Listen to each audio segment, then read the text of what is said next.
Vietnam War is finally over. The country is bruised but breathing. And somewhere between the gas lines and the evening news, radio is doing something extraordinary. It's making stars out of nobody.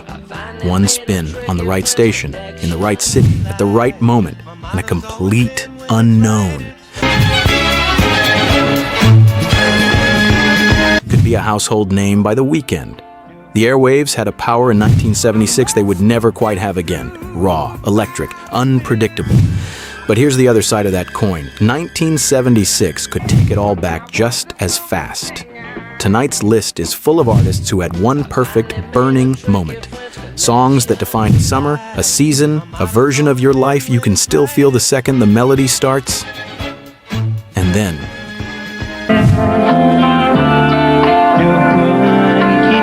nothing. Radio moved on. The moment closed, not because the songs weren't good enough, because 1976 was the kind of year that produced lightning in a bottle. And lightning only strikes once. 11 songs, 11 proof points, and if you were there, you already know every single word. Here's what connects every song on tonight's list. None of them were supposed to happen. A shouted insult in an Ohio club, a restaurant menu, a dead dog, a TV show someone wrote overnight, a composer who looked at Beethoven and asked, what if we made this a disco record? The greatest moments of 1976 weren't engineered. They were stumbled into. Let's go. Number 11, Wild Cherry. Play that funky music. A rock band, an Ohio club, a crowd that isn't feeling it. And then someone shouts from the back, play that funky music, white boy. Lead singer Rob Parisi didn't get angry. He grabbed a napkin, wrote down the phrase, went home that same night, and built an entire song around it. One shouted Heckle became a Billboard Hot 100 #1, 2 million copies. Wild Cherry, a straight-up guitar-driven rock band who had no business making a funk record, accidentally created one of the defining grooves of the decade. They tried to follow it up. They couldn't. Radio had moved on before the ink dried on the follow-up single, but that guitar riff, that moment where your body moves before your brain catches up, that's still here. 50 years later, it fills every dance floor it touches. One insult, one napkin, one night. That's the whole story. Number 10, Starbuck. Moonlight feels right. Moonlight. Soft rock doesn't get more perfectly crafted than this. Bruce Blackman wrote it thinking about summer nights near the water. That specific quiet that arrives after midnight when the heat finally breaks and everything slows We'll lay back and observe down. The melody is exactly that feeling. Unhurried, warm, like the whole world just exhaled. But what made this record unforgettable on rock radio was something nobody expected. A marimba solo. I play the radio on Right there, in the middle of a climbing Billboard chart record, Bo Wagner sits down at a wooden percussion instrument and plays. It should have been strange. Instead, it was perfect. Different in the way that makes you lean forward.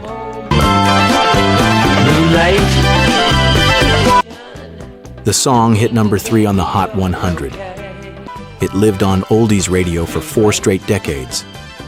And Starbuck never came close again. Sometimes you write the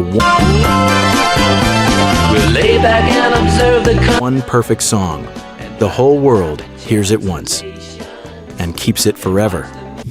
Number 9, Starland vocal band, Afternoon Delight. My motto's always been when it's right while waiting. Number 1 on the Billboard Hot 100, Grammy winner. Born from a lunch menu, Bill Danoff was sitting at Clyde's restaurant in Washington, D.C. when he spotted Afternoon Delight listed as a food special. Everything's a little clearer in the light of day.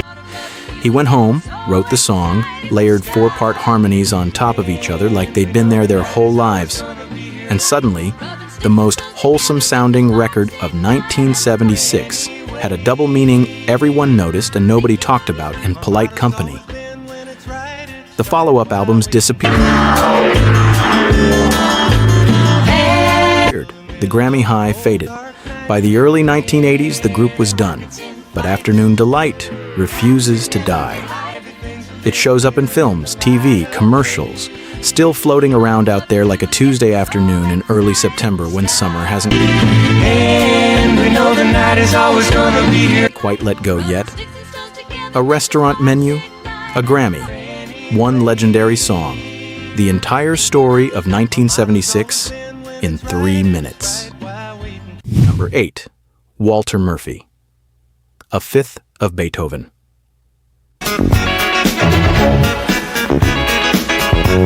This man looked at Beethoven's Fifth Symphony, and one of the most serious pieces of music ever written, and said, "What if we dropped a disco beat under it?"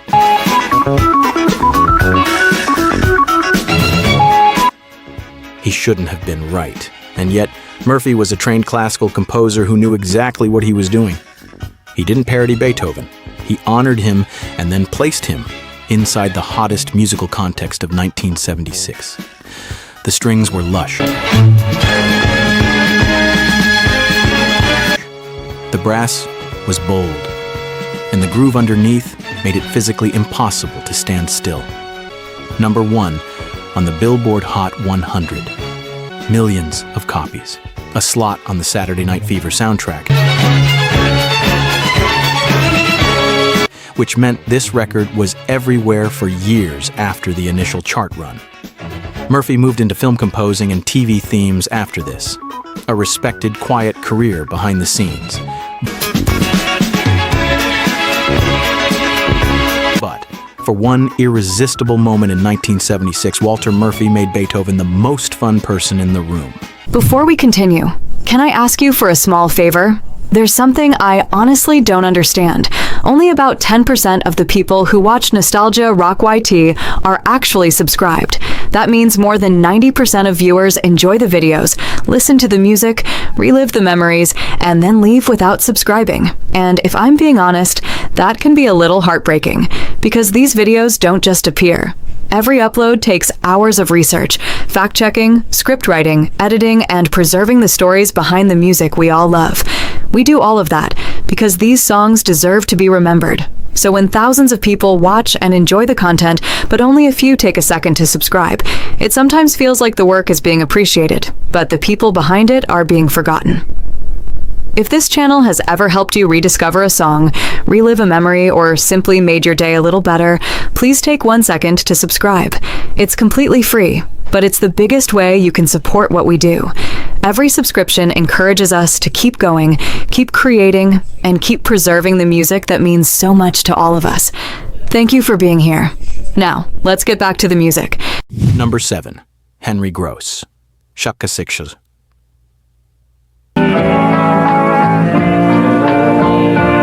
Shannon.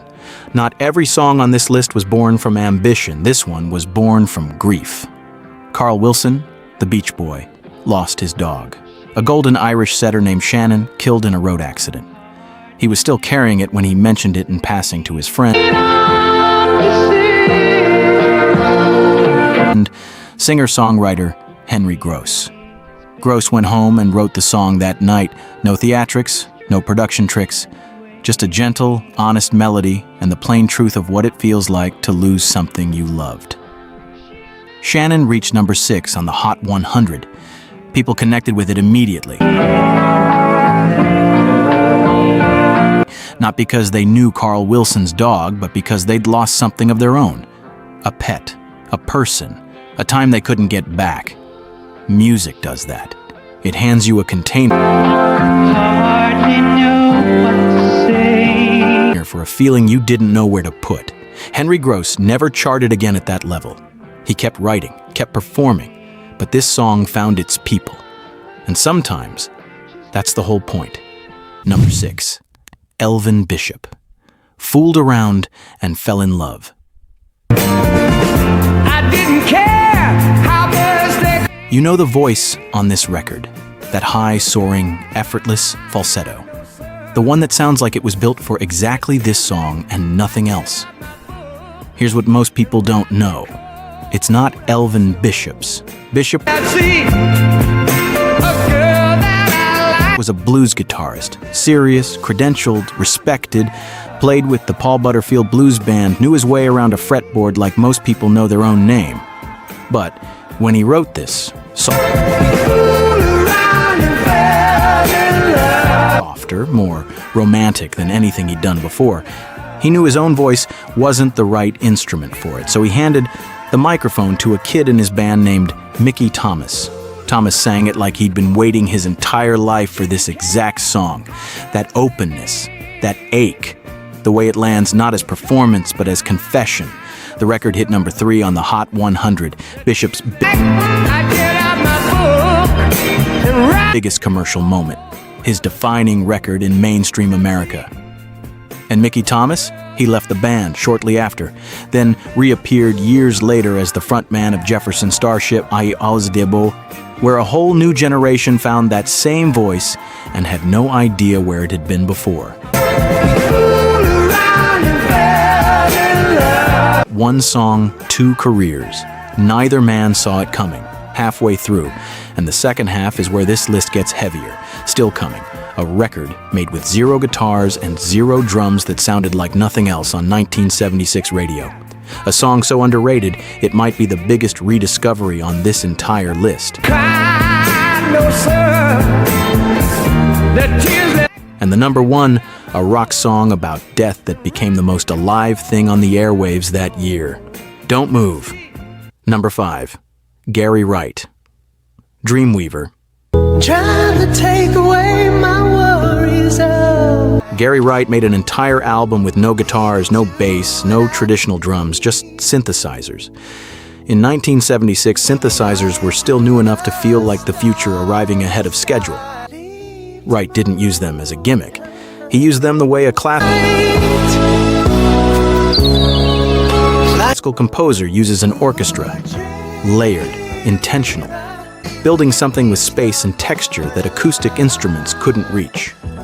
Dreamweaver peaked at number 2 on the Hot 100. It became the sound of a very specific feeling, headphones on.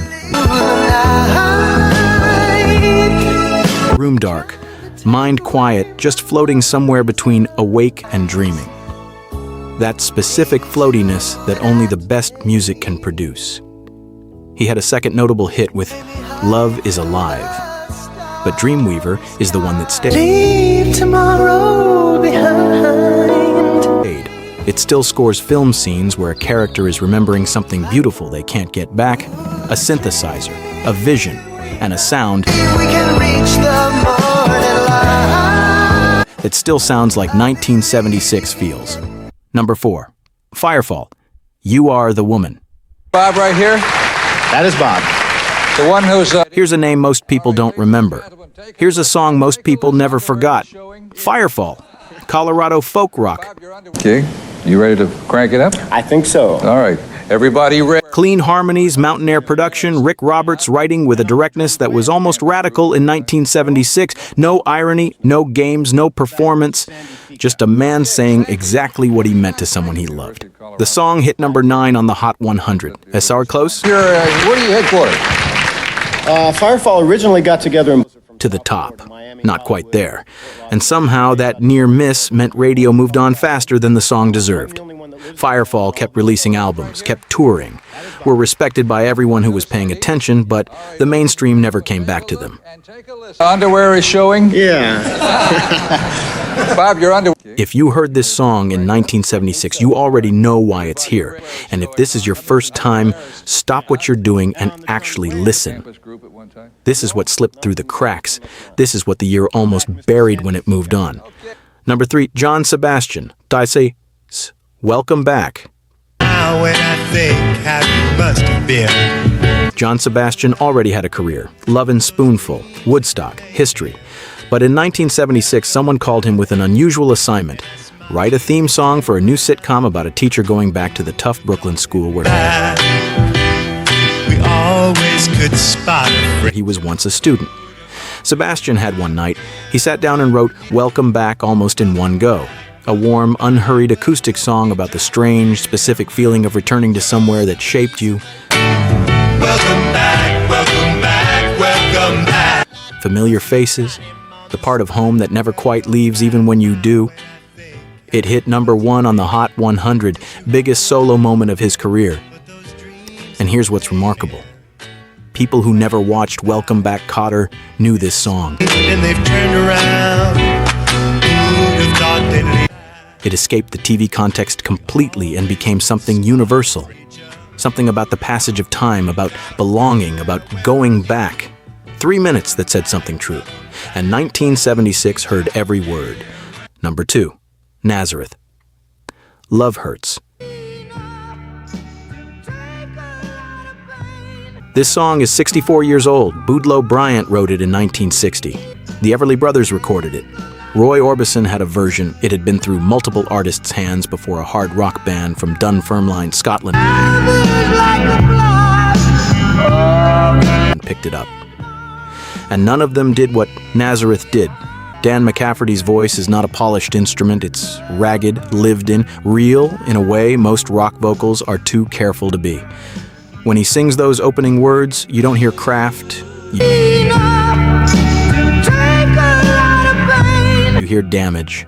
A man standing in the wreckage of something that used to be love, and still choosing to sing about it. Nazareth recorded it in 1974. It didn't break the American market until 1976, hitting #8 on the Hot 100 and planting itself deep in the chest of everyone who caught it through a car radio at the wrong time of night. In America, they never had another hit like it, but they didn't need one. Some songs say everything. This is one of them. #1, Blue Oyster Cult, Kein Wab. Izanshi, Don't Fear the Reaper. Buck Dharma wrote this song alone. He was thinking about death, not in a dark, desperate way, chase my seat, in the honest way that great art has always approached the unavoidable. His own fear of dying young, love outlasting the body. Romeo and Juliet not as a tragedy, but as a story of two people who refused to let death separate them. He wrote it in one sitting. The label wasn't sure. It was strange for radio, too quiet for hard rock, too dark for pop, too poetic for anything with a clean commercial ceiling. But FM radio found it anyway. And when it did, something happened that nobody planned for. People kept it, not for a summer, for decades. Don't fear. The Reaper peaked at #12 on the Hot 100. Not #1, but it outlived every #1 from 1976 in the cultural memory. It became one of the most requested songs in FM radio history. And that cowbell, the one that became the most famous percussion moment in rock history, the one that launched 1,000 memes, was almost cut from the recording. Almost. Blue Oyster Cult had other albums, a whole career, but this is the one that gets played at dusk in a quiet room, the one that sounds enormous when everything else goes silent, the one a man wrote alone, thinking about mortality, and accidentally made the most alive thing on the 1976 airwaves. One sitting, one song, 50 years of chills and counting, 11 songs, 11 artists, 11 moments 1976 handed to the world and never took back. Most of these people never stood at the top again. Some faded quietly. Some kept going in smaller rooms. But every single one of them had that moment, the one where the radio played their song and a generation stopped what they were doing and listened. You were part of that generation. These songs were woven into your life. Even the ones you forgot you remembered until the first note just now brought it all back. That's what music does. It doesn't age. It waits. Tell me in the comments which one just reached you, which song is living in your head right now. And if I missed a 1976 one-hit wonder that still lives inside you, drop it below. I want to know. This is Rock Nights. The music never really ends.